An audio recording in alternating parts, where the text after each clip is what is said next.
चक्रवर्ती सम्राट महाराज दशरथ नित्य राज्यसभा में जाया करते थे इंद्र भगवान के यहाँ।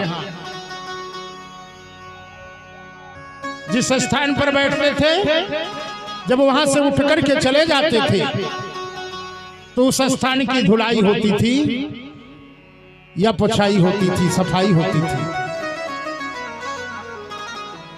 सो कभी उन्होंने देखा नहीं, न तो सुना। आज ग्लानि क्यों हुई? चक्रवर्ती सम्राट महाराज दशरथ ब्रह्म मुहूर्त में, ब्रह्म बेला में सो करके उठते हैं।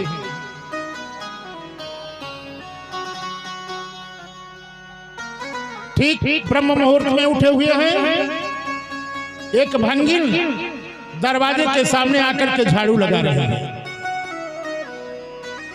अचानक उसकी दृष्टि महाराज दशरथ के मुख के ऊपर पड़ती है। अरे महाराज, उसके हाथ से झाड़ू छूट जाता है, वो तो चीख पड़ती है, विधाता ब्रह्मा अब क्या होगा? आज तो मैं वंशहीन का मुख देख रही हूं, न जाने आज का दिन कैसे बीतेगा, दिन भर अन्न जल मिलेगा या नहीं। यह आवाज महाराज दशरथ के कानों में पड़ती है। चौक पड़ते हैं, देखते हैं सामने भंगिन खड़ी है। उसे बुलाते हैं, बेटी इधर तो आओ ना। उन्होंने सोचा शायद मेरे शब्दों को महाराज श्री ने सुन लिया क्या। वो तो थर थर थर थर कांपने लगी। डरो मत, इधर आओ। तूने क्या कहा? कहा सरकार मैंने कुछ भी नहीं कहा। कहा नहीं, कुछ तो कहा जरूर, बोलो ना। कहा महाराज मैं नहीं कह रही हूं, संसार के लोग ऐसा कहते हैं कि यदि प्रातः काल ब्रह्म वेला में जिसके पास संतान न हो, यदि उसका दर्शन हो जाता है तो दिन भर अन्न जल मिलने वाला नहीं होता है। महाराज दशरथ के हृदय में चोट लग गई, महाराज ग्लानि हो गई। एक बार भूपति मन मान भाई गलाली मोरे सुतना। सो आज महाराज जी वापस जाकर के अपने विश्राम शैया पर लेट जाते हैं।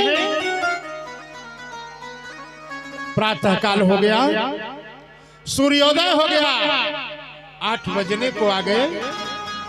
महाराज श्री उठे नहीं। अरे लोगों ने महारानी कौशल्या को बुलाया। महारानी आज महाराज श्री उठ क्यों नहीं रहे हैं? कारण क्या है? पिछले अपार भूपनीत जागा,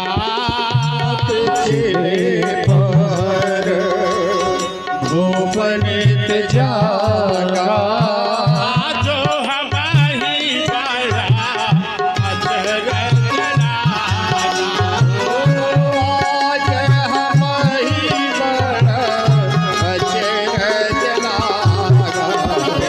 आश्चर्य की बात है। महाराज श्री तो ब्रह्म बेला में उठते थे, आज अभी तक उठे क्यों नहीं? जाकर के देखो ना। महारानी महाराज के महल में प्रवेश करती हैं। देख रही है महाराज श्री तो महाराज विश्राम शैया पर पड़े हुए हैं। आज उनके नेत्रों से अश्रु की धारा बह रही है। महारानी कौशल्या पास में जाकर के खड़ी होकर के पूछने लगती है, राजन आज अभी तक आप उठे क्यों नहीं? आपके नेत्रों से आंसू क्यों बह रहे हैं? महारानी कौशल्या को देखते ही चक्रवर्ती सम्राट महाराज दशरथ से फूट फूट करके रो पड़ते हैं। बंदो कौशल्या, कौशल्या, हम दोनों को संसार में अपना मुख नहीं दिखाना चाहिए ना। कहीं चल करके थोड़े से जल में डूब डूब करके मर जाना चाहिए। क्यों राजन, ऐसा क्यों बोल रहे हैं? अरे कौशल्या, तू जानती नहीं हो, अभी तूने सुना भी नहीं होगा अरे हमारे पास संतान नहीं है, जो कोई प्रातः काल हम लोगों का दर्शन करता है उसे दिन भर अन्न जल से मुलाकात भेंट नहीं होती है। कौशल्या कौशल्या ने महाराज श्री का हाथ ही पकड़ा, कहा राजन आप धैर्य रखिए ना, यदि आप अपने धैर्य को खो बैठेंगे तो आगे की भूमिका कैसे बनेगी। अरे आप कैसे धैर्य रखो कौशल्या। महारानी कौशल्या ने कहा राजन आपके पास तो एक से एक विभूति पड़ी हुई है ना, आप उनके पास जाइए, अवश्य कुछ उपाय हो सकता है। चक्रवर्ती सम्राट महाराज दशरथ ने कहा कहां जाऊं कौशल्या। अरे कहा गुरुदेव के पास से जाओ ना। आज मानो महारानी कौशल्या के कहने पर चक्रवर्ती सम्राट महाराज दशरथ अरे गुरु गृह गया वो तोरा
सम्राट महाराज दशरथ जाकर के गुरुदेव के चरणों में लिपट जाते हैं ना, फूट फूट करके रोने लगते हैं। आज गुरुदेव वशिष्ठ ने कहा राजन आप क्यों रो रहे हो। अरे आप एक पुत्र के लिए आए हो ना, पर मेरी भविष्यवाणी हो रही है कि धरहु धीर होई है सुत चार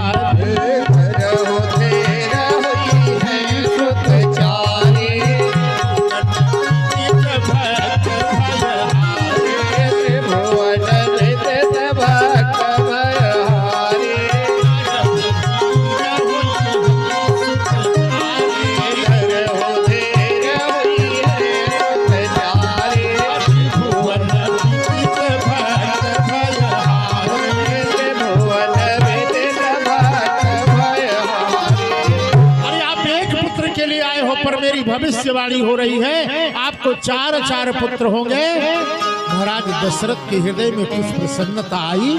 गुरुदेव कब होंगे। कहा राजन आपको पुत्रेष्ठ यज्ञ संपन्न कराना होगा। सो गुरुदेव हम कैसे कर सकते हैं, इसे तो आप ही कर सकते हो ना।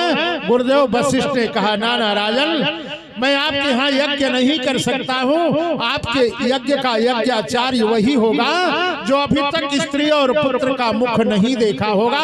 मैं भी आपके यज्ञ का यज्ञाचार्य नहीं बन पाऊंगा। फिर गुरुदेव वह यज्ञ कैसे होगी। आज गुरुदेव वशिष्ठ ने कहा राजन एक श्रृंगी ऋषि नामक महात्मा है, उनको बुलवाना पड़ेगा। जब तक वो आएंगे नहीं तब तक आपकी यज्ञ संपन्न नहीं होगी। बोलिए भक्तेश्वर भगवान की। हे गुरुदेव आएंगे कैसे। अरे वैसे आने वाले नहीं हैं, उनके लिए व्यवस्था बनाना पड़ेगा। सो व्यवस्था तो आप ही बना सकते हैं गुरुदेव। आज मानो एक वेश्याओं की जाल बना करके विभांडक ऋषि के आश्रम पर भेजते हैं गुरुदेव वशिष्ठ, और विभांडक ऋषि के पुत्र श्रृंगी ऋषि को बुलवाते हैं। बोलिए भक्तेश्वर भगवान के। श्रृंगी ऋषि वशिष्ठ बुलावा, ऋषि वशिष्ठ बुलावा, पुत्राय यज्ञ करावा, पुत्राय यज्ञ करावा,